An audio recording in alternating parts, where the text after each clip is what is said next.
আওয়ামী লীগের সাধারণ সম্পাদক ওবায়দুল কাদের বলেছেন, কোটা আন্দোলনে বিভাজনের রাজনীতি ঢুকে গেছে।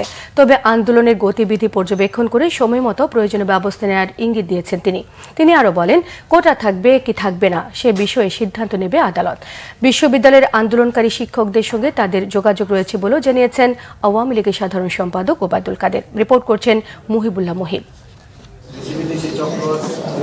রাজধানীর ধানমন্ডিতে আওয়ামী লীগ সভাপতির রাজনৈতিক কার্যালয়ে সাংবাদিকদের সাথে কথা বলেন দলটির সাধারণ সম্পাদক ওবায়দুল কাদের। দুটি আন্দোলনের ব্যাপারে কোটা আন্দোলন ইস্যু প্রসঙ্গে ওবায়দুল কাদের বলেন, জনদুর্ভোগ হয় এমন কর্মসূচি সবার এড়িয়ে চলা উচিত। পৃথিবীর কোথাও আদালতের রায়ের বিরুদ্ধে আন্দোলন হয় না জানিয়ে আওয়ামী লীগ সাধারণ সম্পাদক বলেন, চাকরির কোটার বিষয়ে আদালতের সিদ্ধান্তের জন্য অপেক্ষা করতে হবে। সরকার কোটা বাতিলের দাবির প্রতি আন্তরিক বলেই অ্যাটর্নি জেনারেল আপিল দায়ের করেছে। যে বিষয়টি উচ্চ আদালতে বিচারাধীন তা নিয়ে কোনো প্রকার মন্তব্য করা আইনসিদ্ধ নয়।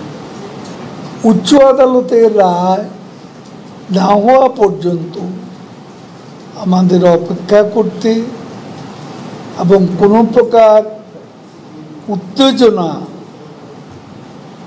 এবং রাস্তাঘাট বন্ধ করে মানুষের দুর্ভোগ সৃষ্টি পরিহার করা উচিত। সর্বজনীন পেনশনের বিরুদ্ধে দেশের বিশ্ববিদ্যালয়গুলোর চলমান আন্দোলন প্রসঙ্গে আওয়ামী লীগ সাধারণ সম্পাদক বলেন, আন্দোলনকারী শিক্ষকদের সাথে তাদের যোগাযোগ রয়েছে। স্কিম মুক্ত পড়বে কেন?